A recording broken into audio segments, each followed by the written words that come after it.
एक व्यूअर्स ने पूछा कि कैसे ये मुमकिन है कि छुपी हुई बीमारियों होम्योपैथिक की मेडिसिन जो है वो निकाल कर बाहर फेंक देती है। और हम जब सारा दिन क्लिनिक में मरीजों को देखते हैं, कोई मरीज ऐसा आता है जो घबराहट का शिकार होता है, जिसके अंदर खौफ होता है, तो हम उनको आर्सेनिक एल्बम लिखते हैं। मेडिसिन इस बीमारी के अंदर काम करती हैं। अब जो सिन में मेन सिम्टम पाया जाता है वो डर और खौफ का पाया जाता है। और डर और खौफ किसका पाया जाता है? बीमारियों का पाया जाता है। तो जब हम बीमारियों के डर और खौफ की दवाई देते हैं, तो अगर इस मरीज़ के अंदर इसकी वजह से बेचैनी होती है, तो यही मेडिसिन जो है उस बेचैनी को भी ठीक कर देती है।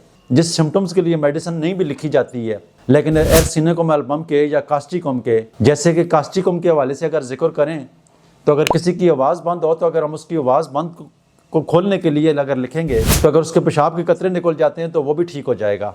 तो इसी तरीके से जो छुपी हुई बीमारियाँ होती हैं, तो हमारी एक एक मेडिसिन उसको ठीक कर रही होती है। तो यही होम्योपैथी का एक फंक्शन है, यही होम्योपैथी की एक खूबसूरती है, लाइलाज बीमारियों को भी ठीक कर देती है।